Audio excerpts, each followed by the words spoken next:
नमस्ते दोस्तों, स्वागत है आपका एक बार फिर से हमारी आज की रोचक कहानी में। हमारी आज की कहानी मेरे और मेरे छोटे भाई की सच्ची कहानी है।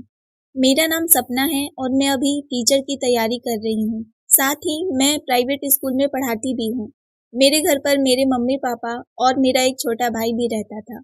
मेरी उम्र अभी 22 साल की है। मैं अपने फिगर को एकदम मेंटेन करके रखती हूँ। रोज सुबह-सुबह एक्सरसाइज और योगा भी करती हूँ, जिससे कि मैं और भी सुंदर और अच्छी लगूँ। मेरा हाइट 5 फीट 5 इंच है और मेरे गाल एकदम फूले हुए से हैं। मेरी आंखें बहुत बड़ी-बड़ी और बहुत ही नसीली हैं। मेरे भाई मुझसे 2 साल छोटा है और उसकी उम्र अभी 20 साल है। हम दोनों आपस में बिल्कुल दोस्त की तरह मिल-जुल कर रहते हैं। तो हम लोग आपस में कोई भी बात शेयर कर लिया करते थे। एक दिन मैं अपने छोटे भाई से कुछ पर्सनल बातें कर रही थी। मैंने उससे कहा, आकाश तुमसे एक बात पूछूं? उसने कहा, हाँ दीदी पूछो, क्या बात है?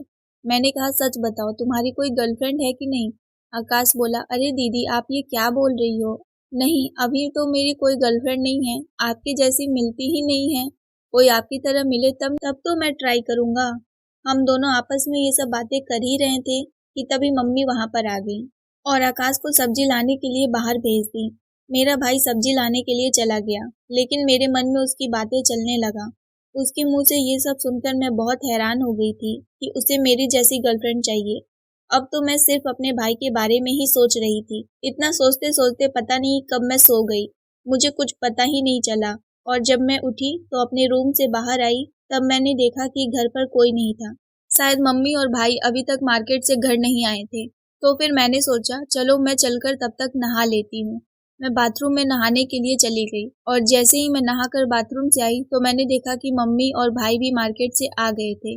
फिर हम लोग आपस में कुछ बातें किए और उसके बाद वो अपने कॉलेज चला गया और मैं अपने कॉलेज चली गई।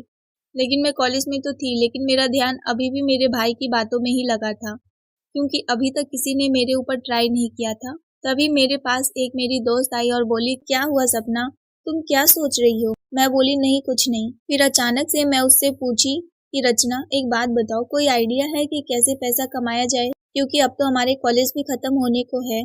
फिर रचना मुझे बोली कि अरे यार, हम लोग के लिए पैसे कमाना तो बहुत ही छोटी बात है। थोड़ी देर बाद कॉलेज की छुट्टी हुई और हम सब घर जाने लगे। मैं अपने घर जा रही थी और मेरी दोस्त अपने घर जा रही थी। तभी रास्ते में मेरा भाई आकाश मुझे दिखा। उसे देखकर मेरा तो दिमाग ही घूम गया और मुझे बहुत गुस्सा आ रहा था। वो तो 3-4 लड़कियों के साथ घूम रहा था। मुझे देखकर बहुत ही जलन हो रहा था, क्योंकि वहाँ पापा इतनी मेहनत करके पैसा कमाते हैं और ये यहाँ पर पढ़ाने की वजह पैसा बर्बाद करने में लगा है। फिर मैं उसे उस वक्त तो कुछ ना बोली और घर चली गई। मैं घर पर उसका इंतजार कर रही थी और मैं बहुत गुस्से में भी थी। मैं मम्मी-पापा से ये बात बताने के बारे में सोच रही थी, लेकिन मैंने अभी तक उनसे कुछ भी नहीं बताया था। शायद उन्हें ये सब बात सुनकर दुख पहुँचे। तभी आकाश घर पर आया। वो आते ही सीधा अपने कमरे में चला गया। फिर मैं भी उसके कमरे में गई तो देखी कि वो आराम से टीवी देख रहा था। मैं उससे बोली, आकाश तुम सच बताओ, बाहर स्कूल के नाम पर लड़कियों के साथ घूमा करते हो ना? तुम उन लड़कियों के साथ मत रहो, वरना तुम्हारी जिंदगी वो बर्बाद कर देंगी। तभी आकाश बोला, नहीं सपना दी, उनके साथ घूमने में तो मुझे बहुत अच्छा लगता है और बहुत मज़ा भी आता है। आप ही बताओ, यही तो उम्र है ना घूमने के लिए। मैं अभी नहीं मज़े करूँ तो कब करूँगा? वो भी बहुत गुस्से में ये सब बातें मुझे बोल रहा था।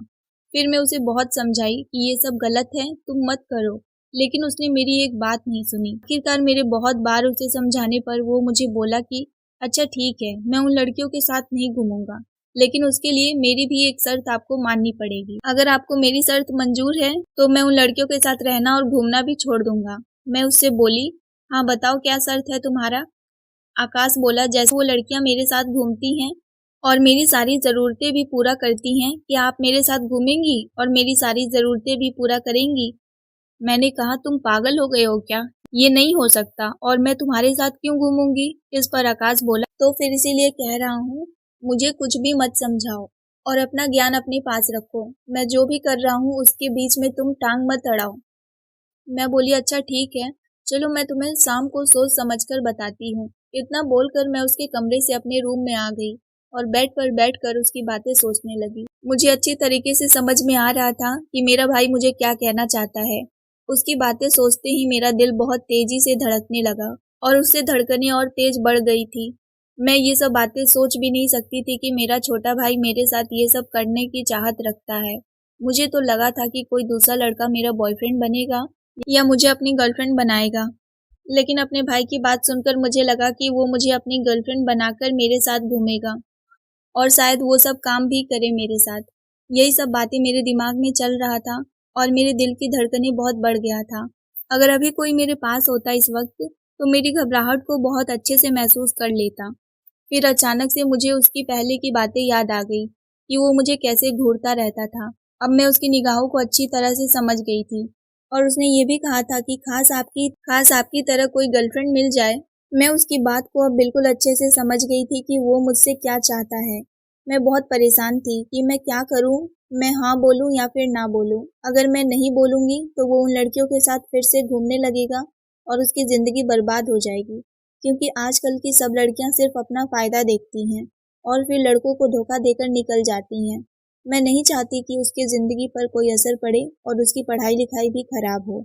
और अगर मैं उससे हाँ बोल देती तो वो मेरा अपना छोटा भाई था। फिर कुछ देर सोने के बाद मैं सोची कि चलो कोई बात नहीं, वो मेरा अपना छोटा भाई है और मुझे भी तो उसकी ज़रूरत है ना। और ये बात किसी को पता भी नहीं चलेगा, घर की बात घर में ही रह जाएगी कि मैं उसकी गर्लफ्रेंड हूँ या वो मेरा बॉयफ्रेंड है। इससे हमारी समाज में बदनामी भी नहीं होगी और कोई हम पर उंगली भी नहीं उठा पाएगा, जिससे हमारी इज्जत भी बची रहेगी और फिर मेरा छोटा भाई भी पहले से सुधर जाएगा। यही सब बातें सोचते रात हो गया था और मुझे पता नहीं कब आंख लग गई।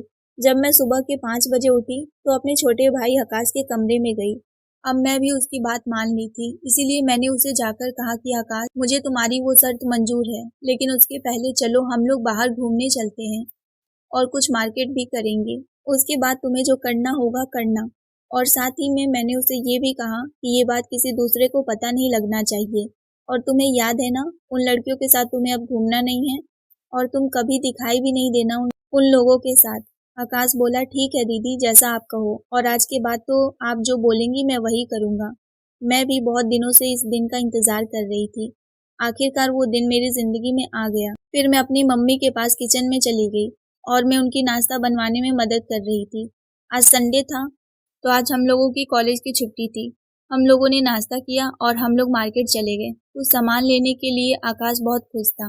उसने मुझे एक नया ड्रेस भी दिलवाया और अपने लिए भी वो एक कपड़ा लिया। फिर मैंने मम्मी के लिए भी एक साड़ी पसंद की और उनके लिए खरीद ली। शाम हो गया था और शाम को हम सब बाहर खाना खाने के लिए गए। जब हम सब घर आए तो सब लोग अपने-अपने घर में सोने चले गए। तभी आकाश मेरे कानों में कहता है, दीदी आपको वो शर्त याद है ना कि आप मेरी ज़रूरत पूरा करेंगी? मैंने कहा, मुझे अच्छे से याद है। तो फिर मैंने दीदी से कहा, आप आधी रात में मम्मी-पापा के सोने के बाद मेरे कमरे में आ जाना, फिर मैं बताऊँगा कि क्या करना है। जैसे ही हम सब अपने-अपने कमरे में सोने गए, फिर 2 घंटे बाद मैं बिस्तर से उठी और आकाश के कमरे में जाने लगी। वहाँ जाकर मैंने देखा कि आकाश का कमरा खुला हुआ है। मैं जब कमरे में गई तो मैंने देखा कि वो मेरा ही इंतज़ार कर रहा था। वो बोला कि आप बहुत लेट हो गई हैं। मैंने कहा, वो मम्मी-पापा का सोने का इंतज़ार कर रही थी। भाई ने कहा, चलो ठीक है, आपने कहा था कि आप मेरी ज़रूरत पूरा करेंगी। मैंने कहा, हाँ बोलो। उसने कहा कि काम ये है कि मैं एक बिज़नेस करता हूँ। मैंने कहा, कैसा बिज़नेस? मैं हैरान हो गई थी कि कहीं वो मुझे किसी और के साथ। फिर उसने आगे कहा कि मैं लड्डू का बिज़नेस करता हूँ और बेसन के लड्डू बनाता हूँ और उसे मार्केट में बेच देता हूँ, जिससे काफ़ी फ़ायदा होता है। इसमें वो लड़कियाँ मेरा साथ देती थीं। इसकी वजह से मेरे